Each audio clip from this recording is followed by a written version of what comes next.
오늘 본문에 보면은 이 큰 평안이라는 단어를 쓰고 있습니다. 큰 평안은 우리에게 무엇을 준다고 말씀하고 있죠? 주의 법을 사랑하는 자에게는 큰 평안이 있으니 그들에게는 장애물이 없으리라. 주의 말씀을 사모하는 자에겐 큰 평안이 있다는 것입니다. 그리고 그 큰 평안은 어디서부터 오는가? 장애물이 없는 인생. 여러분, 인생에 장애물이 있어서 인생이 피곤한 거예요. 장애물이 없으면 그래도 살만해요. 근데 뭐 한번 해볼라 하고 하면은 장애물이 있어요. 뭐 좀 하려고 하면은, 우리 10대들은 공부만 하려고 하면 전화가 오고, 그렇죠? 자꾸 놀러 가자는 친구가 생기고, 좀 쉬어보려고 하면은 엄마의 심부름이 생기고, 인생에 장애물이 있다는 거예요. 어른들도 마찬가지죠. 뭔가 좀 이제 좀 마음에 좀 여유를 가지고 살려고 하면은 또 다른 문제들이 자꾸 생겨서 우리의 마음을 빼앗아갑니다. 이 큰 평안은 두 종류의 의미가 있어요. 하나는 그냥 세상에서 경험할 수 있는 작은 평안이 아니라 정말 주님의 크시고 풍성한 평안을 뜻하는 것이면서, 또한 그것은 한 개인이 아니라 집단도 가정에서 지역으로, 국가에서 세계로 나가는 어떤 확장되어지는 평안이라는 의미도 있다는 거예요. 또 내 마음의 평안이 아니라 내 마음을 뛰어넘어서 내 삶의 모든 부분들에서 주님이 주시는 평안을 경험하게 되는 것, 그것도 큰 평안입니다. 또 잠깐 경험하는 평안이 아니라 지속적으로, 영원히. 요즘은 가장 중요한 단어가 뭐냐면 이 지속 가능한이라는 단어가 중요해요. 그래서 회사도 어떤 성장을 해야 돼요? 지속 가능한 성장을. 어떤 회사는 보면요, 몇 년간은 막 반짝하다가 갑자기 또 몰락하는 회사들도 얼마나 많은지 모르니까 계속 성장하는 교회가, 병원이, 아니 회사가 중요하죠. 직장도 어떻습니까? 지속 가능한 직장이에요. 잠깐 뭐 좀 돈 벌다가 그만두는 직장이 아니라 평생 다닐 수 있는 평생 직장이 중요한 거잖아요. 몸도 그렇죠. 건강도 계속 지속력이 있어야 되는 거예요. 가정도 어떻습니까? 지속력이 중요해요. 그래서 요즘 시대에 가장 중요한 단어는 이 지속 가능성이라는 거예요. 저는 그런 의미에서 이 큰 평안의 이 큰이라는 단어 속에는 잠깐의 평안이 아니라 내 삶이 어떤 상황 가운데 있던 주의 평안이 내 마음만이 아니라 내 육신과 내 삶 전반 가운데 임할 뿐만 아니라 내 개인을 뛰어넘어서 우리의 가정이, 내가 머무는 이곳이, 이 나라가, 이 세계가 평안 가운데 있도록 인도되는 거예요. 여러분들, 우리가 왜 나라와 세상을 위해서 기도해야 되는가? 나라와 세상이 평안해야 개인의 삶도 평안한 거예요. 우리는 지금 이렇게 편안하게 예배드리고 맛있는 음식 먹고 있을 때 저 우크라이나에서는요, 전쟁 난리를 겪고 있단 말이에요. 거기도 불과 몇 달 전까지는 편안하게 주일날 밥 먹고 쉬고 교회 와서 예배드리고, 그렇게 살았어요. 근데 나라가 전쟁이 터지니까 개인의 삶의 평안을 잃어버리더라는 거예요.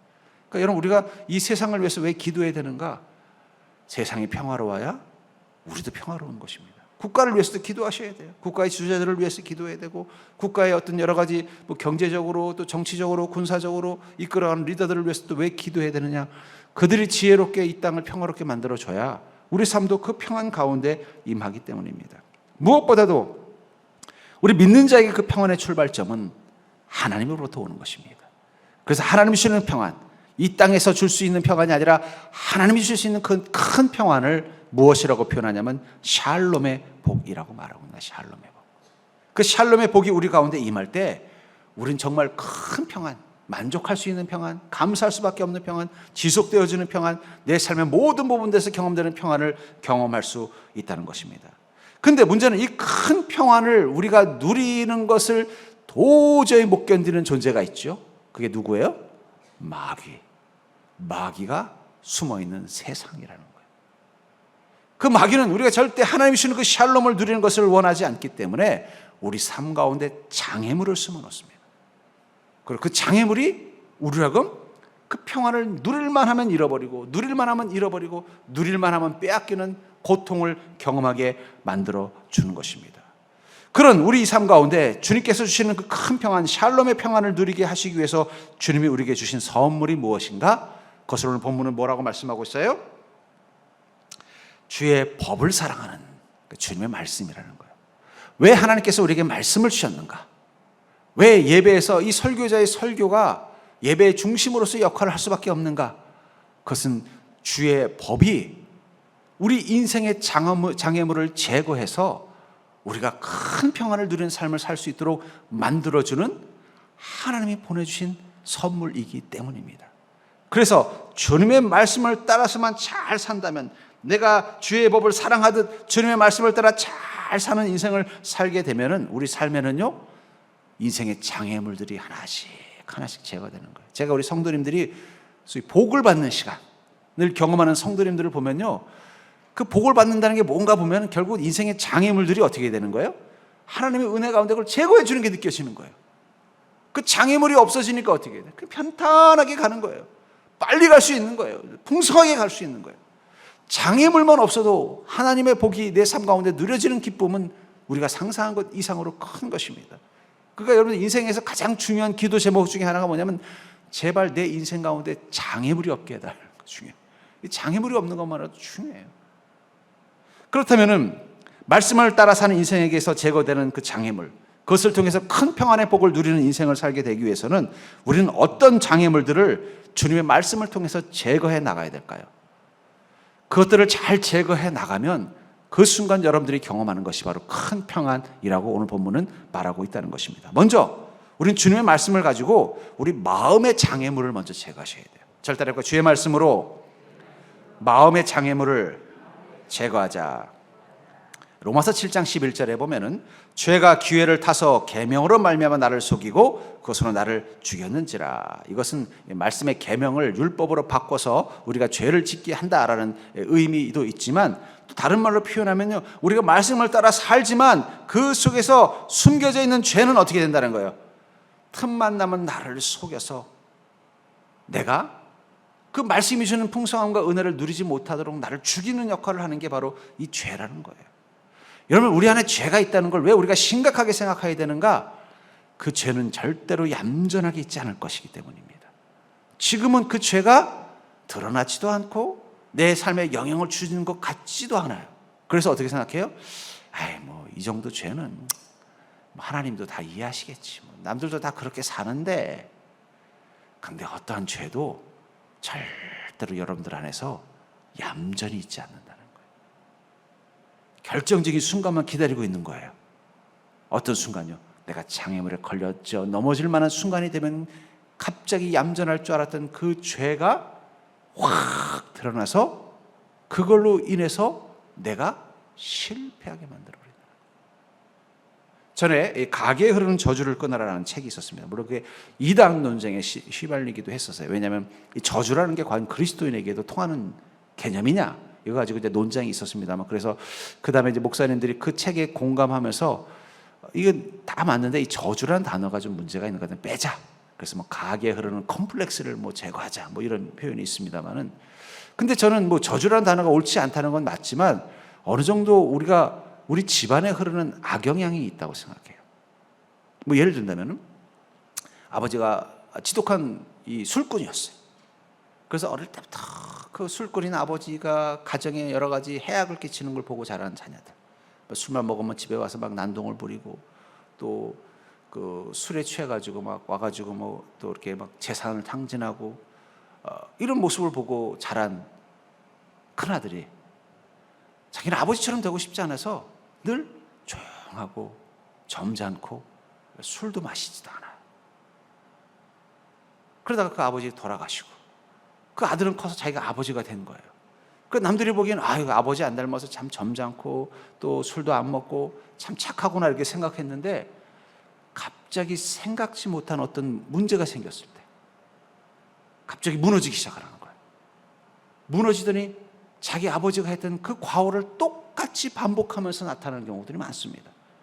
그 이제 교육학에서는 이게 그걸 무슨 대상관계 이런 이렇게 해서 표현하고 있습니다. 그런 이제 소위 신앙에서는 이제 가게 흐르는 저주를 끊어라 그런 제목으로 했었는데, 그럼 왜 그런 일이 났을까요? 그는 그 아들의 마음 가운데 아버지에 대한 죄성이 마음속에 있는 거예요. 아버지에 대한 분노, 미움, 어릴 때 마음속으로 나는 우리 아버지가 없었으면 좋겠어. 우리 아버지가 죽었으면 좋겠어. 그 마음속에 아버지에 대한 증오와 살의를 가지고 있었을 거예요. 왜냐하면 아버지가 너무 가정에 고통을 주고 자기한테 피해를 주니까. 그러면서 아버지하고 반대로 살려고 했지만 여전히 자기 마음속에 그 아버지 때문에 생긴 죄가 하나 있죠. 뭐예요? 아버지에 대한 증오와 분노. 그것 때문에 또 내가 아버지와 다른 삶을 살게 만들어주는 힘이 되기도 했었어요. 근데 어느 순간 내가 아버지와 똑같은 인생의 위기와 어려움을 겪는 순간 그 죄는 내가 아버지와 똑같이 살게 만드는 하나의 힘이 되게 만들어 버리더라고요. 그래서 사실은 그 아버지에게 품었던 마음속에 있는 그 죄까지도 회개로 하나님께 내어놔야 된다. 왜 우리가 엄마 그런 옛날에 어떤 유명한 부흥사님이 그랬어요. 엄마의 그 가슴에 젖꼭지를 깨물었던 것까지 회개해야 된다. 아니, 내가 태어나서 이제 몇 개월 되지도 않았는데 그때 내가 어쩌다가 깨문 걸 가지고 그걸 하나님께 회개한다는 게 왠지 좀 이해가 안 되지만 왜 그 말씀을 했을까 가만히 생각해 보니까 그것들이 내 안에 죄성으로 남아 있으면 어느 순간 그게 반드시 내 인생에 장애물이 된다는 걸 아는 거예요. 그러니까 여러분, 우리가 왜 죄에 대해서 엄격해야 되는가? 하나님이 죄를 싫어하시는 것도 있지만 그 죄는 결코 우리 안에 얌전히 있지 않기 때문이에요. 그러니까 우리가 왜 회개의 자리에 계속 무릎을 꿇어야 되는가? 내 마음속에 때는 내 과거에 그 주님을 알기 이전에 있던 죄들에 대해서도 여전히 우리가 주님 앞에 회개로 내어놓아야 되는 이유는 뭐냐면은 그것들은 결코 우리 안에 그냥 가만히 있지 않고 어느 순간 우리 인생의 지뢰가 돼서 우리 삶의 발목을 끊어버리고 우리가 평안을 잃어버린 인생을 하도록 만들기 때문이라는 거예요. 그래서 우리는 우리 안에 절대 죄를 용서해서는 안 됩니다. 옛날에 밀양이라는 영화에 보면은 그 여자 전도연 씨인가요? 전도연 씨의 아들을 유기해서 죽인 그 학원 원장이 감옥에서 전도연 씨가 예수님을 만나가지고 주님께서 그를 용서하라는 음성을 듣고는 면회를 갔어요. 갔더니 그 원장이 그 사람도 나도 예수님 만났다고 하면서 자기는 너무 자유롭다고 하나님이 나를 용서해 주셨다고. 근데 그 사람은 하나님 용서 받은 게 아니에요. 왜냐하면 하나님이 용서하는 순간 내 죄가 얼마나 큰지가 느껴집니다. 내 죄가 얼마나 큰지가 느껴지면은요, 내가 죄를 지었던 그 사람들에 대해서 괴로워하는 마음이 생기는 게 정상이에요. 우리가 그렇잖아요. 예를 들면 우리 길 가다가 어떤 사람하고 툭 부딪혔어요. 그래서 그 사람이 약간 뭐랄까 당황한 거예요. 그래서 아이고 조심하세요. 그럼 아이고 죄송합니다 하면서 가면 속으로 뭐라 그래요? 뭐 다친 것도 아닌데 뭐 저렇게 정색을 하고 화를 내나 그러잖아요. 그건 대수롭지 않은 거라고 생각했기 때문이에요. 그렇죠? 근데 만약에 그 사람이 뭔가 지금 자기 몸속에 큰 병을 가지고 있는 거예요. 뭐 예를 들면 골다공증이 있다든지. 그래가지고 좀 빨리 병원에 가고 있는데 나도 모르게 막 툭 부딪힌 거예요. 그래가지고 이렇게 부러졌다든지 아니면 뭐 심각한 어떤 문제의 원인이 됐다면요. 그다음부터는 우리는 어떻게 되는 거야? 내가 큰 죄를 저질렀구나. 현상은 같은데 결과가 달라졌을 때 어떻게 큰 심각성을 느끼는 거잖아요. 우리가 우리의 죄를 가볍게 생각하게 되면은요, 주님 앞에 그것을 회개해야 될 이유를 모릅니다. 그러나 우리의 믿음이 자라기 시작하면요, 남들이 보기에 뭐 그런 것도 죄라고 생각해 하는 것도 어떻게 되는 거예요? 하나님 앞에 너무 괴로운 거예요. 내가 이런 죄를 주님 지었습니다. 그게 고통이 느껴지는 거예요. 그래서 그걸 주님 앞에 내어놓는 마음이 생기는 거예요. 근데 그게 어디서부터 그것이 죄의 심각성이 느껴지느냐? 하나님의 말씀 앞에 서면은 죄의 심각성이 느껴지는 거예요. 주님은 말씀에서 그걸 죄라고 말하는 거예요. 근데 우리 시대는 그게 무슨 죄냐라고 말합니다. 우리는 그 속에서 과연 죄가 무엇인가를 생각해 볼 수밖에 없다는 거예요. 분명한 것은 우리 마음속에 여러 가지 죄로 말미암은 장애물들도 있고 여러 가지 우리 마음속에 우리를 병들게 만들고 부정적으로 만드는 것들이 있을 것입니다. 그런데 주님의 말씀이 내 안에 들어오면요, 그것들이 우리 안에서 제거되는데 어떻게 제거되느냐? 먼저 주님의 말씀이 들어오면요, 내 안에 생각의 물기를 바꿔주십니다. 매사에 부정적으로 생각하고 비판적으로 생각하고 회의적으로 생각하던 마음의 물길이 말씀을 찾고 묵상하고 말씀을 따라가면요, 긍정적으로 생각하기 시작하는 거예요. 그러니까 평소 때 막 모든 거에 대해서 매사에 부정적인 사람이 있어요. 그거 되겠어요? 그 말도 안 돼요. 근데 말씀의 은혜를 받기 시작하면 어떻게 돼요? 그래, 그건 안 되겠지만 주님이시라면 할 수 있지. 그건 안 되겠지만 주님의 능력이 임하면 할 수 있어. 나는 그거 안 된다고 생각하는데 주님이 내게 된다고 말씀하셨으니 내가 소망을 가지고 살아야겠지. 생각의 물기를 바꿔준다는 거예요, 말씀이. 또 말씀은요, 우리의 병든 생각을 쫓아냅니다. 생각의 물기를 저한한 곳으로 가는데 자꾸 막는 병든 생각이 있어요. 가다 보면 아이고 그건 말도 안 돼. 그런 인생이 어디 있어. 그것들이 어떻게 하나씩 없어지는 거예요. 그래서 우리 찬양 중에도 있잖아요. 할 수 있다 하신 이는 나의 구주 주 하나님. 그 마음이 뭐예요? 힘차게 쫙쫙 나가는 건 그 나쁜 생각, 병든 생각을 하나님의 말씀이 쫙쫙 말씀을 통해서 쫓아내준다는 거예요. 또 말씀이 우리 마음속에 장애물을 없앨 때 보면은 그 말씀 속에는 하나님의 약속과 위로가 있어서 우리의 염려를 제거해 주기 때문입니다. 우리도 흙으로 빚어진 연약한 존재이기 때문에 우리 삶 속에 늘 염려하고 근심할 수밖에 없죠. 근데 중요한 건 주님의 말씀 앞에만 서면 어떻게 돼요? 그 말씀 속에 주의 약속과 주의 위로가 있기 때문에 그 염려가 제거되는 것을 느낀다는 것입니다. 그래서 시편 119편 50절에 보니까 이 말씀은 나의 고난 중에 위로라. 주의 말씀이 나를 살리셨기 때문이다. 주님의 말씀이 뭐라고 말하고 있습니다. 내 인생의 고난 가운데 큰 위로가 되는 것은 주님의 말씀이 나를 살리셨기 때문이다 라고 하는 거예요. 죽을 것 같은 나를 살리시는 게 주님의 말씀이에요. 여러분, 그리스도인은 죽지 않습니다. 그러나 죽을 것 같을 때는 있어요. 죽는 것과 죽을 것 같은 것은 다른 것입니다. 죽을 것 같아도 안 죽어요. 여러분, 아플 때 생각해 보세요. 아플 때 보면 꼭 죽을 것 같죠? 근데 며칠 지나면요, 언제 그러냐 싶게 살아나잖아요. 그건 죽지 않았기 때문에 가능한 거예요. 우리가 인생 가운데 경험하는 이 고난과 아픔은 죽을 것 같지만 주님의 말씀을 의지하면 나가면요, 주의 말씀이 나를 살리시는 것을 경험하는 것입니다. 그렇기 때문에 여러분들의 마음 가운데 주님의 말씀이 날마다 살아있는 믿음 되기를 주의 이름으로 축복합니다. 특별히 죽을 것 같은 마음이 있을 때, 죽을 것 같은 마음이 있을 때, 너무 괴로워서 죽을 것 같은, 내 인생이 너무 힘들어서 죽을 것 같은, 내 마음속에 너무 절망과 외로움이 있어서 죽고 싶은 마음이 느낄 때마다 죽은 것과 죽을 것 같은 것은 절대 같지 않은 것입니다. 죽고 싶은 것과 죽은 것은 다른 것입니다. 왜냐하면 그 같은과 싶은을 주님의 말씀이 제거해주면 이제는 죽을 것 같은 게 아니라 살 것 같은 거예요. 죽고 싶은 게 아니라 살고 싶어지기 때문이에요. 그러니까 여러분, 죽을 것 같을 때, 죽고 싶을 때 말씀을 붙잡고 의지하는 믿음 되기를 주의 이름으로 축복합니다. 죽은 게 아닙니다. 죽는 게 아니에요. 죽을 것 같을 뿐이에요. 근데 말씀 의지하면 죽을 것 같다가 살 것 같이 되는 거예요. 소망이 생기는 거예요. 죽고 싶다가 살고 싶어지는 것입니다. 소망이 생기는 것입니다. 여러분들 그 말씀을 통해서 여러분들 마음의 장애물을 제거하는 믿음 되기를 바랍니다. 두 번째로, 큰 평안의 이 복을 위해서 말씀을 따라 사는 인생에게서 제거되는 장애물은 관계의 장애물이 없어진다라고 말하죠. 관계의 장애물이. 우리가 행복하기 위해서 가장 중요한 것 중에 하나는 관계죠. 특별히 의미 있는 타인이라고 불리는 사람들, 가족이라든지 친구라든지 교우라든지 직장의 동료라든지 나랑 평소에 친분이 있어 사적 관계를 맺는 사람들이 나에게 행복을 줘요. 제가 보기엔 최소한 50%, 많게는 80%는 그 사람들을 통해서 경험하는 것입니다. 설령 내 삶이 좀 여러 가지 경제적으로 어렵고 몸도 좀 아프고 환경이 안 좋아도 그들과의 관계를 통해서 행복감을 누리면은요, 자신의 인생을 행복하다고 느낍니다. 그런 의미에서 이 관계가 참 중요한 거예요. 그래서 보면은요, 직장은 힘든데 이직률은 낮은 직장이 있고요, 직장은 너무 대우가 좋은데 이직률이 높은 직장이 있어요. 그 차이가 뭐냐면 관계 때문에 그래요. 분명히 회사에서는 월급도 많이 주고 일자리도 편하고 미래도 보장이 되는데 거기 매일매일 출근하는 게 지옥인 거예요. 가서 부장님 만나는 게 지옥이고 대리님 만나는 게 지옥이고 밑에 사원들하고 같이 있는 게 막 하루하루가 지옥 같으면요, 그 사람은 거기 오래 못 있어요. 떠나는 거예요. 반대로 일은 고돼도 가면은 뭔가 오늘도 또 같이 밥 먹으니까 너무 좋았어.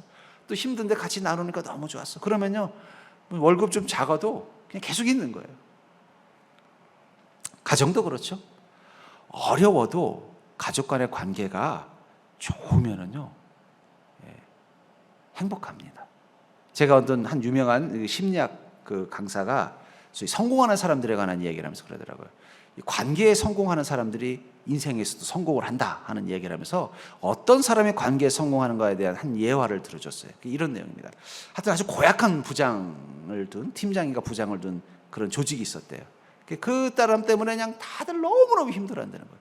근데 유일하게 그 고약한 부장을 다룰 수 있는 사원이 한 명 있었대요.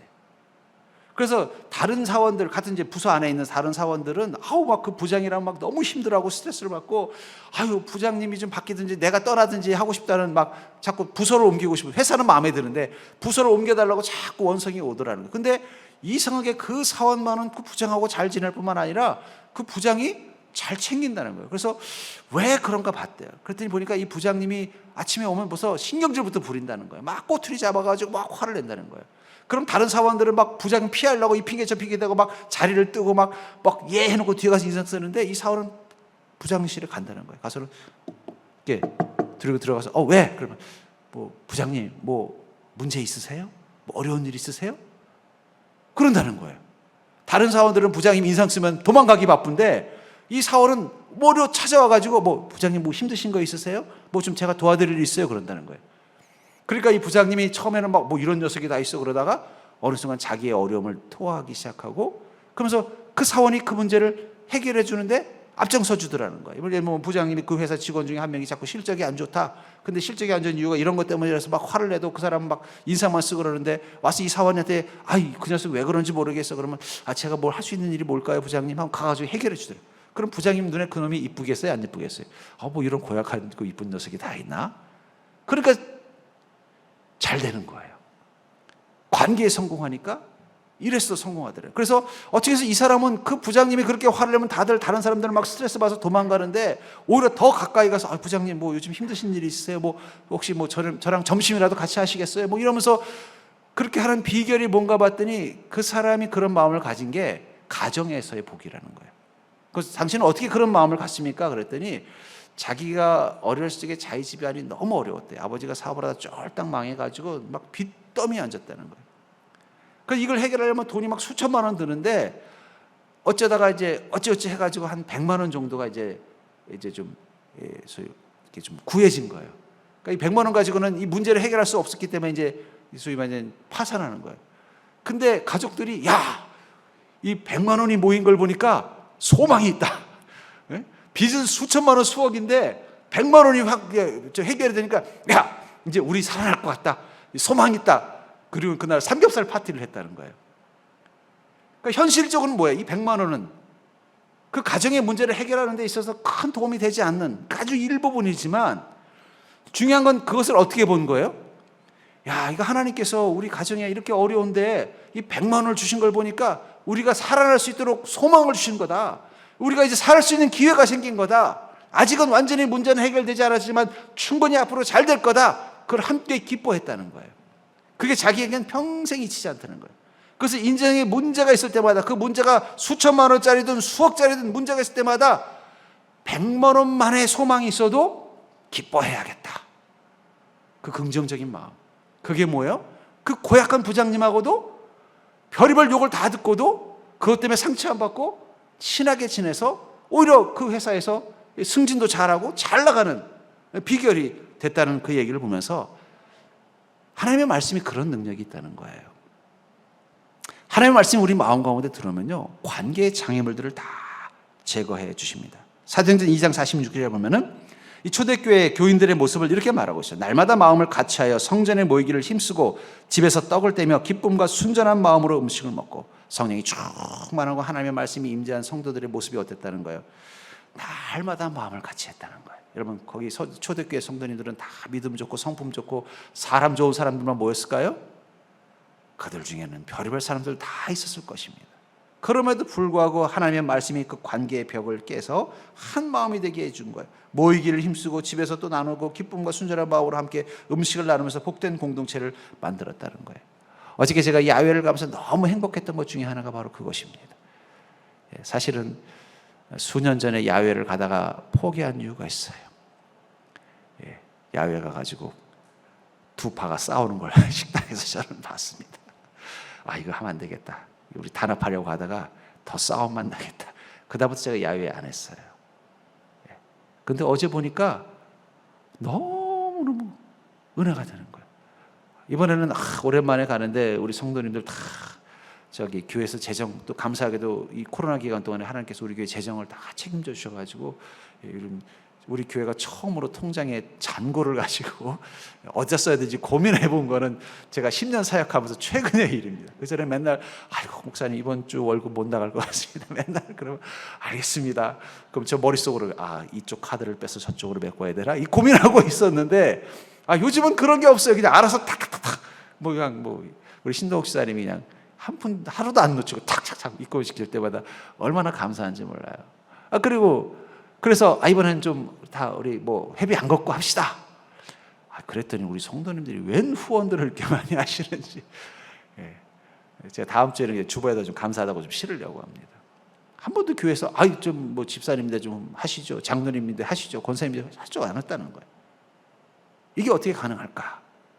그건 말씀이 관계의 장애물을 제거하는 거예요. 그래서 제가 어제 야외를 갔다 오면서 그랬어요. 됐다. 우리 교회 이제 뭘 해도 할 수 있겠다. 제가 좀 자신감이 좀 생겼습니다. 너무 감사했어요. 빌립보서 2장 1절부터 8절에 보면은 그러므로 그리스도 안에 무슨 권면이나 사랑이 무슨 위로나 성령의 무슨 교제나 긍휼이나 자비가 있거든 마음을 같이하여 같은 사랑을 가지고 뜻을 합하며 한 마음을 품어 아무 일에든지 다툼이나 허용으로 하지 말고 오직 겸손한 마음으로 각각 자기보다 남을 낮게 여기고 각각 자기 일을 돌볼 뿐더러 또한 각각 다른 사람들의 일을 돌보아 나의 기쁨을 충만하게 하라. 너희 안에 이 마음을 품으라. 곧 그리스도 예수의 마음이니 그는 근본 하나님의 본체시나 하나님과 동등됨을 취할 것으로 여기지 아니하시고 오히려 자기를 비워 종의 형체를 가지사 사람들과 같이 되셨고 사람의 모양으로 나타나사 자기를 낮추시고 죽기까지 복종하셨으니 곧 십자가에 죽으심이라. 우리가 예수 그리스도를 믿는다는 것은 주님이 십자가에 달려 죽으시고 부활하셔서 우리를 구원하셨다는 그 사실을 믿는 것이 믿음의 핵심이라면 주님을 믿는 믿음의 핵심이 우리 삶 가운데 어떻게 나타나는가를 뭐라고 말하고 있어요? 그리스도 안에서 무슨 권면이나 사랑의 무슨 위로나 성령의 무슨 교제나 긍휼이나 자비가 있거든 마음을 같이하여 같은 사랑을 가지고 뜻을 합하며 한 마음을 품어 아무 일에든지 다툼이나 허용으로 하지 말고 오직 겸손한 마음으로 각각 자기보다 남을 낮게 여기고 각각 자기 일을 돌볼 뿐더러 또한 각각 다른 사람들의 일을 돌보아 나의 기쁨을 충만하게 하라. 우리의 마음이 그리스도를 닮아가고 우리의 믿음이 예수 그리스도의 십자가를 통해서 성장되어져 가면 갈수록 우리 삶 가운데 나타나는 게 뭐라는 거예요? 관계가 풍성해진다는 거예요. 기쁨의 교제를 나누고 뜻을 합하고 마음을 품고 겸손한 마음으로 서로를 높여줄 줄 알고 내 일보다는 자기 일을 먼저 돌볼 줄 아는 마음으로 하나가 되는 공동체. 말씀이 관계의 장애물을 제거한 것입니다. 그러니까 주님의 말씀이 우리 안에 살아있으면요 만남도 자연스럽게 복된 만남이 되는 거예요. 만남이 복되면 인생의 행복도는 확 올라가게 있는 거예요. 일주일 내내 힘들었어도 교회 와서 하나님 만나는 기쁨이 있고 성도 만나는 기쁨이 있으면요 일주일 내내 힘든 일이 있어도 어떻게 돼요? 갑자기 힘이 생기는 거예요. 하루 종일 힘들고 짜증나는 일이 가득했어도 집에 가면 가족들하고 행복하게 웃을 수 있으면 행복한 것입니다. 내 삶의 모든 게 지치고 억울하지만 주님 앞에 무릎 꿇으면 주님께서 나를 만져주시는 게 느껴지시고 주님의 음성이 들리고 주님의 위로가 들리면은요 우리는 행복한 거예요. 그게 바로 말씀을 통해서 얻어지게 되는 축복이라는 것입니다. 전 여러분들이 주님의 말씀을 따라 삶을 통해서 여러분들 모든 관계가 풍성해지는 은혜를 누릴 수 있는 자 되기를 주의 이름으로 축복합니다. 세 번째로 큰 평안의 복을 위해서 우리가 말씀을 따라 사는 인생에게서 제거되는 장애물은 일의 장애물이 제거된다는 거예요. 하나님의 말씀을 따라 살면요 우리는 일의 장애물도 제거된다고 말하고 있습니다. 시편 119편 23절에 보면은 방백들도 앉아 나를 회방하여 싸우나 주의 종은 주의 율례를 묵상하였나이다. 이 방백들이라는 것은 아마 다윗일 확률이 높죠. 왕으로서의 역할을 감당하는데 끊임없이 방해가 되는 강력한 정치적인 지주자들이나 적들을 뜻하는 것일 것입니다. 그들은 이 다윗의 일을 회방하는 자들이겠죠. 그러니까는 힘든 거예요. 근데 그때마다 다윗은 어땠다는 거예요? 주의 종은, 그렇습니다. 저는 주의 종입니다. 주님의 말씀을 묵상하면 어떻게 되는 거예요? 그 회방을 이겨낼 수 있다는 것입니다. 그리스도인의 복은요 그냥 평탄한 게 아니라 회방을 통과하는 복이라는 사실을 기억하시기 바랍니다. 우리 인생 가운데 우리가 하는 일들을 회방하는 것들은 늘 있어요. 예수님도 어떻습니까? 광야에서 시험을 받으셨잖아요. 주님이 일을 하는데 얼마나 많은 이 바리새인들과 유대 주자들의 회방이 있었습니까? 그럼에도 불구하고 주님은 복음을 전하고 병자들을 치유하는 이 사명, 그리고 끝까지 십자가에 올라가시는 그 위대한 사명을 감당할 수 있었던 것은 주님의 말씀이 그 마음 가운데 있었기 때문이라는 거예요. 성경에 보면 수많은 그리스도인들이 복을 누릴 때 그들은 반드시 회방하는 것들을 통과합니다. 이삭에게는요 우물물을 파는 것이 회방을 통과하는 것이었고, 야곱에게는 사장님 라반이 그의 인생을 회방하는 장애물이었으며, 다윗에게는 그의 장인인 사울왕이 자기 인생을 회방하는 장애물이었어요. 근데 중요한 건 성경에 나오는 그 위인들은 자신의 인생을 회방하는 그것들을 무엇으로 이겨냈어요? 말씀과 말씀이 주는 믿음으로 이겨냈다는 거예요. 여러분들 인생 가운데 장애물을 만날 것입니다. 일의 장애물, 어떤 일을 해야 되는데 일이 뜻대로 되지 않는다든지, 아니면 그 일을 가지고 내게 영향력을 주는 사람이 내게 비협조적이 되어서 그 일 때문에 괴로운 일을 경험할 것입니다. 그때마다 여러분들 그 장애물을 제거하기 위해서 여러분들 가장 먼저 해야 되는 고민은 주님의 말씀을 묵상하는 거예요. 다윗은 어떻게 했다고 말하고 있어요? 방백들도 앉아 나를 회방하였사오나 그들이 가만히 앉아서 안 됩니다 하면서 방해를 하고 있다는 거예요. 주의 종은 주의 율례를 묵상하나이다. 거기에 낙심하지 않고 분노하지 않고 가만히 주님 앞에 무릎 꿇고 주의 종이 되어서 주님의 말씀을 귀로 기르면서, 주님, 제가 이 시간을 어떻게 이겨낼 수 있는지 답을 주시옵소서. 지혜를 구하는 거예요. 마가복음 4장 18절부터 20절에 보면은 주님의 말씀이 땅에 심겨지는 이 비유에 관한 이야기할 때 이 가시떨기에 심겨진 이 비유를 이렇게 말하고 있죠. 또 어떤 이는 가시떨기에 뿌려진 자니 이 말씀은 말씀을 듣기는 하되 세상의 염려와 재물의 유혹과 기타 욕심들이 들어와 말씀을 막아 결실하지 못하게 되는 자요, 좋은 땅에 뿌려졌다는 것은 곧 말씀을 듣고 받아 30배나 60배나 100배의 결실을 하는 자니라. 이 말씀을 우리가 들으면서 잘못하면 오해하는 게 있어요. 일종의 숙명론입니다. 아, 그래, 내 인생은 가시떨기야. 아, 그래, 내 인생은 돌밭이야. 아, 그래, 내 인생은 길가야. 왜 나는 주님께서 좋은 밭 안 주셔가지고 난 주님의 말씀의 은혜를 못 누리고 사나? 이 숙명론으로 가는데 그렇지 않아요. 여러분, 모든 좋은 밭들은 처음부터 좋은 밭이 아닙니다. 그 밭은 단단하게 굳은 짐승들이 다니던 길가 같은 밭이었고, 그 밭은 그 조금만 파면 돌덩이가 나오는 돌밭이었으며, 그 밭은 무성한 잡초와 독초들이 자라는 가시나무 떨기 밭이었다는 거예요. 그것을 농부가 어떻게 해요? 호미를 들고 곡괭이를 들고 하나하나 제거해 나가는 거예요. 하나님의 말씀은 우리가 우리 인생의 그 거친 땅을 축복의 열매를 맺는 복된 땅으로 만들어주는 호미 같은 것입니다. 우리는 농부가 돼서 그 호미를 가져가서 어떻게 해요? 가시나무 떨기에 있는 가시나무를 뿌리째 다 제거해야 되는 거예요. 축복의 열매가 자라지 못하도록 막는 돌덩이들을 다 파내는 것입니다. 단단하게 굳어서, 농사를 짓지 않아서 단단히 굳어버린 땅을 부드러운 흙이 될 때까지 계속 그 흙을 뒤집어주는 작업을 해야 된다는 거예요. 하나님의 말씀은 우리가 우리 인생, 비록 가시나무 떨기가 가득한 잡초가 무성한 그런 땅과 같은 우리 인생, 조금만 봐도 돌덩이가 나오는 거친 땅과 같은 우리 인생, 너무 단단해서 아무것도 타고 들어갈 수 없는 아스팔트와 같은 우리 인생을 좋은 열매가 맺는 옥토로 만들기 위해서 주님이 주신 농기구라는 거예요. 그럼 농부는 어떻게 하겠습니까? 날마다 그 호미 들고 가는 거예요. 저희 먼 가까운 친척 중에 그 돌아가신 작고하신 우리 할머니 뻘 되시는 친척분이 계시는데, 그분이 사기꾼한테 사기를 당해가지고 아주 못 쓰는 땅을 좋은 땅인 줄 알고 산 거예요. 근데 이제 남편을 잃고 자식들하고 살아야 되는데 가진 재산이라고는 그 사기꾼한테 속아서 산 그 땅밖에 없으니 어떻게 하겠어요? 살아야 되는데. 그 다음부터는 어떻게 한 거예요? 매일 아침 삽 들고 호미 들고 그 못 쓰는 땅에 가가지고 그냥 쭉 땅 파는 거예요. 가진 재산이 그거밖에 없는데 어떻게 하겠어요? 먹고 살아야 되는데.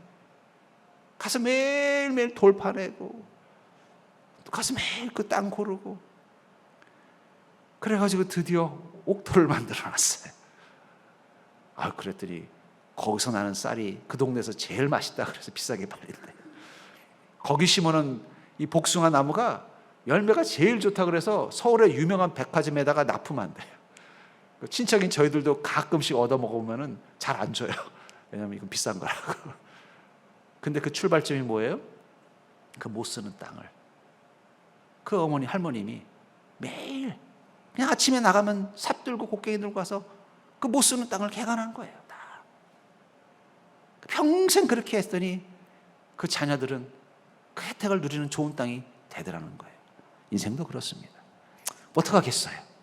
우리가 좋은 땅에서 태어났으면 편하지만 안타깝게도 우리 인생이 가시떨기가 잔뜩 뿌리를 내린 그 못 쓰는 땅, 그거 받은 인생이에요. 어떡하겠어요? 돌덩이, 조금만 좀 기대를 가지고 살려고 하면 끊임없이 막아가는, 우리를 힘들고 절망하게 하는 돌덩이들이 가득한 땅을 우리 인생으로 받은 걸 어떡하겠어요? 너무 완고해서 주님의 은혜가 결코 자랄 수 없는 아스팔트 같은 땅을 물려받는 걸 어떡하겠어요? 그래도 그게 우리 인생인 걸 어떡하겠어요? 포기하겠어요? 살아야지. 근데 감사하게도 주님께서 우리에게 말씀이라는 호미를 주셨다는 거예요. 이걸 가지고 가서 이제 그것을 좋은 땅으로 바꿔라. 우리는 그 말씀을 의지해서 하루하루 살아가는 이유가 그것입니다. 날마다 주님 말씀에서 의지해서 살아나가면 그 가시나무 뿌리가 하나씩 하나씩 뽑혀져 나갈 것입니다. 그 단단하던 돌덩이가 하나씩 하나씩 빠져나가서 내 담을 두르는 울타리가 될 것입니다. 견고했던 그 아스팔트 같은 흙들이 어느 순간 부들부들한 흙이 되어서 어떤 식물을 심어도 잘 자라는 옥토로 바뀔 것입니다. 우리는 그날까지 말씀이라는 호미를 놓으면 안 되는 거예요. 왜냐하면 우리에게 주어진 땅은 그거 하나밖에 없는데, 우리가 최선을 다해서 주님의 말씀을 의지해서 호미로 김을 매듯 날마다 살아가는 인생이 되는 순간, 어느 순간 눈 떠보니까 거기에서 축복의 열매들이 잘 자라는 기쁨을 누리게 될 줄 믿습니다. 저는 그래서 믿음은 긴 호흡이라고 생각해요. 눈앞의 것만 보고 일희일비하는 게 아니라 날마다 호미를 들고 가는 그 농부 같은 마음이 있어야 우리는 축복의 열매를 거두는 때를 만날 수 있는 것입니다. 예레미야서 29장 7절에 보면 너희는 내가 사로잡혀 가게 한 그 성읍의 평안을 구하고 그를 위하여 여호와께 기도하라. 이는 그 성읍의 평안함으로 너희도 평안할 것이니라. 우리가 머무는 그 성읍, 예수님을 잡아갔던 예루살렘, 예수님마저도 받아들이지 못하고 혼돈의 땅이었던 그 예루살렘과 같은 성읍, 그게 바로 우리 인생이라면 우리는 그것을 위해서 기도하라고 주님 말씀하신다는 거예요. 우리가 사는 세상을 위해서 기도하고 우리가 사는 인생을 위해서 기도해서 그 성읍이 평안해야만 우리도 평안하다고 말씀하고 있다는 것입니다.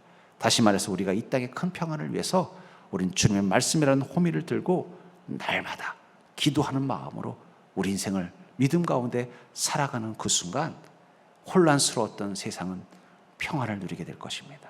하나님의 큰 평안은 여러분들의 손에 달려 있어요. 하나님의 큰 평안은 하늘에서 무슨 큰 별똥별 떨어지는 게 아니라 여러분들의 손에 붙잡힌 믿음과 말씀이 그걸 만들어 갈 거라는 거예요. 그것을 위해서 주님은 여러분들의 땅, 이 세상에 보내신 것입니다. 여러분들 그 평안을 만들어내는 인생이 될 수 있기를 주의 이름으로 간절히 축원합니다.